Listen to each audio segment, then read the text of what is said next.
Olá, amigos do canal Redemptoris Mater. Sejam muito bem-vindos. Se é a sua primeira vez aqui, sinta-se acolhido com um caloroso abraço. É muito bom estar com vocês todos. Convidamos a conhecerem as playlists do canal, pois todas as postagens são feitas com muito cuidado para os nossos visitantes e membros. E não se esqueçam de se inscrever e de clicar o seu joinha.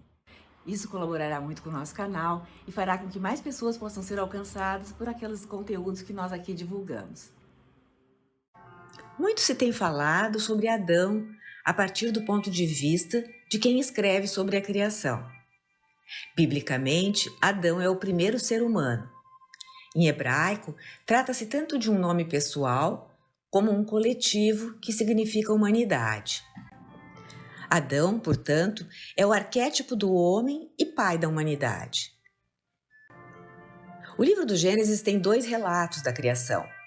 No primeiro, narra que Adão e sua esposa Eva foram criados à imagem e semelhança de Deus. Na literatura do Oriente Próximo, a ideia de imagem associava-se aos reis. Estes exigiam que os vassalos erigissem uma imagem do rei a quem serviam, como símbolo do seu domínio. Criados à imagem e semelhança de Deus, Adão e Eva recebem o domínio sobre toda a terra e o céu, como que na condição de regentes que administram toda a criação sob a autoridade de Deus. O tema de imagem e semelhança ainda tem a conotação de filiação. Gênesis 5, o livro da história da família de Adão, refere que, quando Deus criou o homem, ele o fez à imagem de Deus. Criou-os homem e mulher e os abençoou, e deu-lhes o nome de homem no dia em que os criou.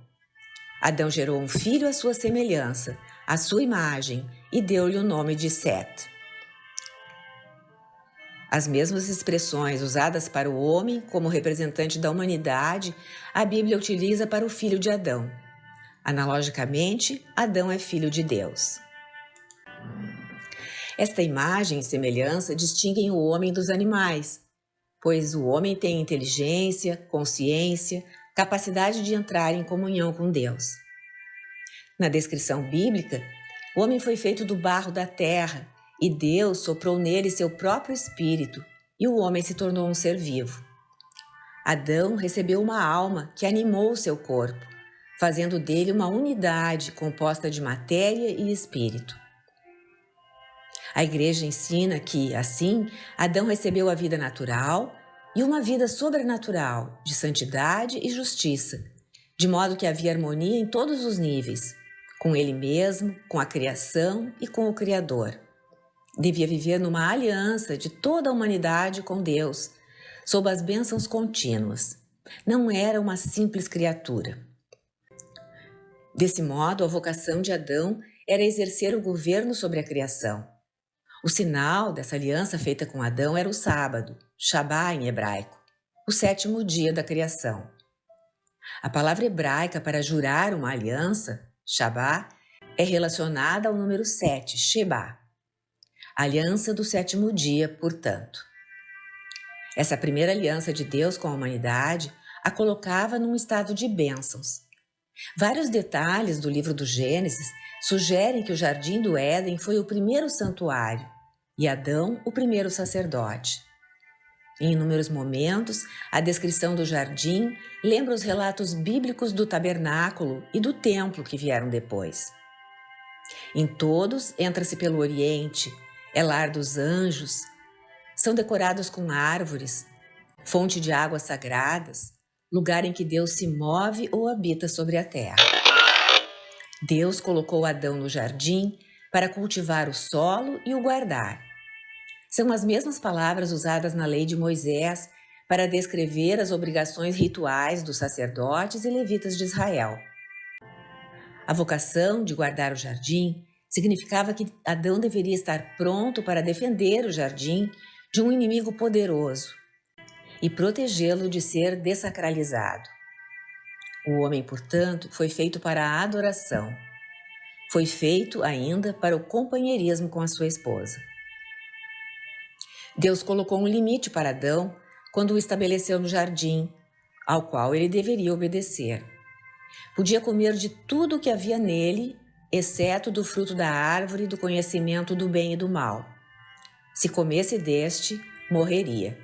Está em Gênesis 2, versículo 17. Aquele inimigo poderoso se apresentou, Satanás disfarçado de serpente, e Adão falhou em cumprir com sua vocação e seus deveres. Falhou em cumprir a aliança. Não quis cooperar com a graça, preferiu a si mesmo em vez de Deus e quis ser como Deus. De fato, a serpente tinha dito: sereis como deuses, se comerdes do fruto da árvore do conhecimento do bem e do mal. Agindo na condição de pai da humanidade, Adão voltou-se contra Deus. Por isso, sua atitude não atingiu somente a ele, mas levou toda a humanidade para o sofrimento e a separação de Deus. O pecado de Adão se propagou, como que no DNA da humanidade. A queda de Adão transformou as bênçãos da aliança em maldições. Porém, junto com estas, veio a promessa, naquela passagem conhecida como o primeiro evangelho, a primeira boa nova. Amaldiçoando a serpente, Deus prometeu que a descendência da mulher iria vencê-la no futuro, mediante o sacrifício. Ela te ferirá a cabeça e tu lhe ferirás o calcanhar, disse Deus à serpente. Expulsos do jardim do Éden, Adão e Eva viram o mal se espalhar pelo mundo, a começar do assassinato de seu filho Abel pelo outro filho, Caim. Adão foi mencionado algumas vezes no Antigo Testamento, como no primeiro livro das Crônicas, em Tobias e no Eclesiastes. No Novo Testamento, Adão assume uma posição teológica. Lucas faz a genealogia de Jesus remontando até Adão, indicando a missão universal de redenção de Jesus, que vinha restaurar e cumprir a aliança original de Deus com a sua criação. O Evangelho de João começa apresentando paralelos entre as origens de Jesus e Adão, quando utiliza a expressão "no princípio". Com efeito, no primeiro capítulo do Gênesis, vemos que, no princípio, Deus criou o céu e a terra, e ali foi criou o homem, como narra a Escritura. João nos diz que no princípio era o Verbo estava em Deus e o Verbo era Deus.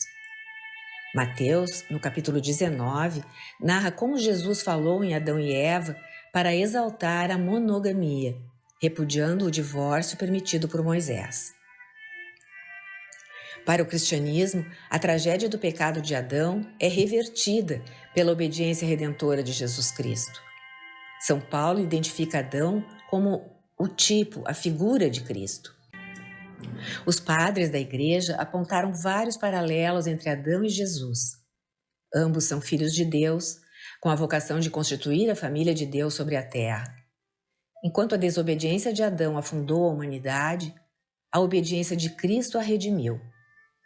As ações de ambos atingiram toda a humanidade e todo o cosmos.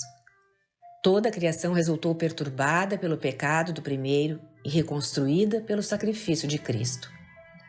O legado de Adão foi a morte, enquanto o de Cristo, a vida. Onde Adão falhou, Cristo triunfou. Cristo é o novo, o último Adão, perfeitamente obediente até a morte de cruz. Como sublinhou Paulo na sua primeira carta aos Coríntios, capítulo 15, versículo 22 e outros, assim como em Adão todos morrem, assim em Cristo todos reviverão. O primeiro homem, Adão, foi feito alma vivente. O segundo Adão é espírito vivificante. Mas não é o espiritual que vem primeiro, e sim o animal. O espiritual vem depois. O primeiro homem, tirado da terra, é terreno. O segundo veio do céu. Qual o homem terreno, tais os homens terrenos. E qual o homem celestial, tais os homens celestiais. Assim como reproduzimos em nós as feições do homem terreno, precisamos reproduzir as feições do homem celestial. Esperamos ter contribuído para conhecermos um pouco mais essa figura de Adão. Obrigada por ter acompanhado esta postagem. Se você gostou, clique seu like, inscreva-se no canal e acione o sininho para ser notificado de outras publicações. Não deixe de conferir as nossas playlists. feitas com muito cuidado para cada um de nossos visitantes e membros.